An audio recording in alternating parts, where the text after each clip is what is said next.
अब हमने देखनी है एनर्जी यील्ड। ठीक है, एनर्जी यील्ड में देखना है हमने एरोबिक के केस में भी और एनारोबिक के केस में भी। मैंने आपको बताया था कि पहले 2 स्टेप्स में 2 एटीपी यूज हो रही हैं। ठीक है, सॉरी दूसरा कलर यूज करते हैं। क्या हो रहा है कि फर्स्ट स्टेप में और योर थर्ड स्टेप में, इन 2 स्टेप्स में क्या हो रहा था, एटीपी यूज हो रही थी। ठीक है, यूज हुई है। अब इस एटीपी को रिकवर करने के लिए आपके पास जो एटीपी बनेगी ना आपके 5th स्टेप में, 6th स्टेप में, ठीक है, 5th स्टेप में आपके पास बनी थी इसमें NADH। ठीक है, कितनी बनी थी, 2 अदद। ठीक है, ये 2 NADH तो आपका एरोबिक का बाई प्रोडक्ट है, लेकिन इस एटीपी को भी तो रिकवर करना है। नीचे आप इससे नेक्स्ट स्टेप में, 6th स्टेप में जब जाते हैं, उसमें आपने देखा है कि एटीपी की फॉर्मेशन होती है। कितनी एटीपी, 2 एटीपी। ये 2 एटीपी इस गैप को फिल करती हैं। ये जो 2 एटीपी यूज हुए हैं ना, ये इनकी कमी को पूरा कर देती है। तो इसका मतलब ये चीज और ये चीज, ये आपस में एक दूसरे से कैंसलाइज करके। ठीक है, अब क्या हुआ कि बचा क्या हमारे पास एरोबिक में, अभी तक हमारे पास 5th स्टेप की NADH बची हुई है। उसके बाद आपको याद होगा जब हमने आखिरी स्टेप किया था, 10th स्टेप, ठीक है, 10th वाला, उसके अंदर क्या था हमने पेप की कन्वर्जन की थी इनटू पायरुवेट। उस रिएक्शन में भी हमारे पास क्या बनी थी, एटीपी बनी थी। कितनी बनी थी, 2, क्योंकि मैंने बताया था ये जो पूरे रो चल रही है ना, डबल डबल चलिए, क्योंकि ग्लिसरल्डिहाइड टू 3 फॉस्फेट 2 बने थे। ये पूरा प्रोसेस जब होगा तो 2 ही पायरुवेट बन रहे हैं, 2 ही पेप बन रहे हैं, डबल डबल सारा कुछ हो रहा है। तो एटीपी जो बनेंगे वो भी डबल होंगे, NADH भी डबल होंगे। अब ये एरोबिक के केस में ये आपके टोटल बाई प्रोडक्ट है, आपके 5th स्टेप की NADH और आपके 10th स्टेप की 2 एटीपी, ये इसका बाई प्रोडक्ट है। और अगर आपको कोई कह दे कि इसका एरोबिक के केस में आपके पास कितनी आपका बनता है, क्या कहते हैं, एनर्जी कितनी बनती है, तो आपने कहना है 2 NADH बनते हैं। और अगर हम इसको ऑक्सीडेटिव फॉस्फोराइलेशन में डालते हैं तो मैंने आपको बताया था ना, एक NADH से 2.5 ATP बनती है। तो यहाँ पे इन्होंने अप्रोक्सीमेशन यूज करते हैं कि 3 बन जाती हैं।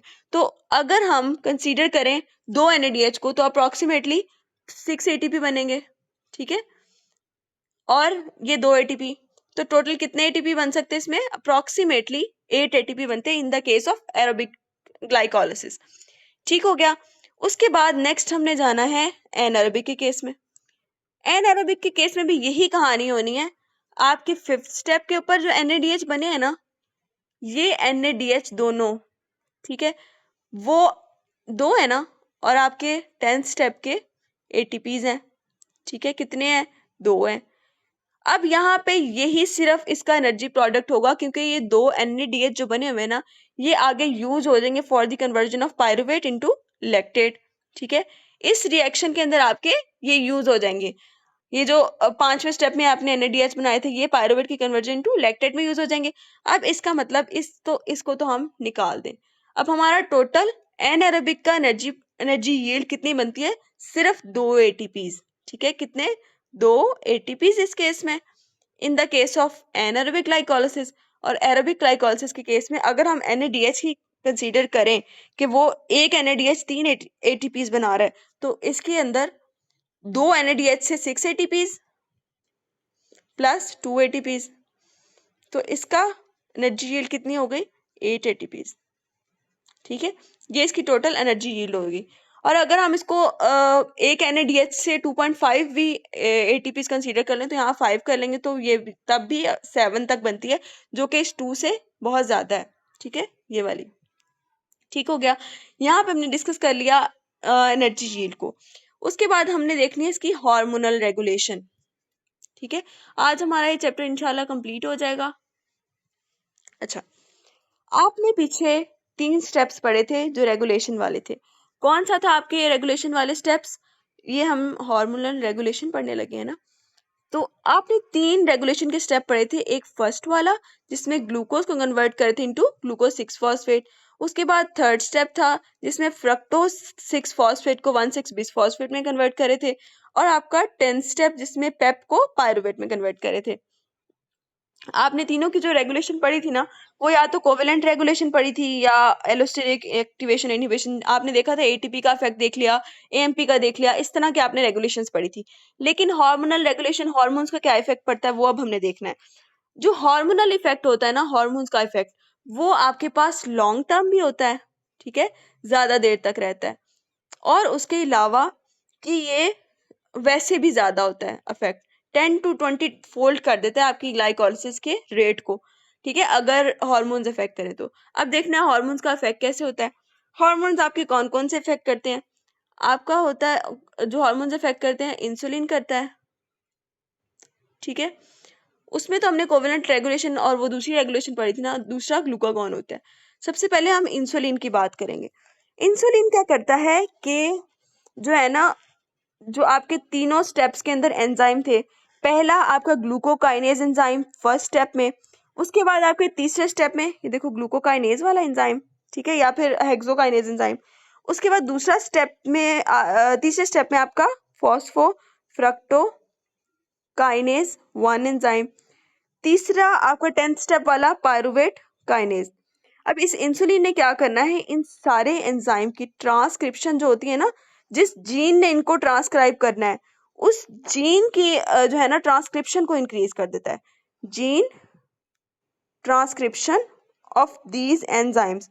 अब ये एंजाइम उतने ही ज्यादा बनने शुरू हो जाएंगे, ठीक है, इनका लेवल उतना ही ज्यादा हो जाएगा, और इसकी वजह से क्या होगा, ग्लाइकोलिसिस का रेट 10 to 20 फोल्ड्स ज्यादा हो जाता है, क्योंकि एंजाइम की सिंथेसिस ज्यादा हो गई है ये तीनों एंजाइम की।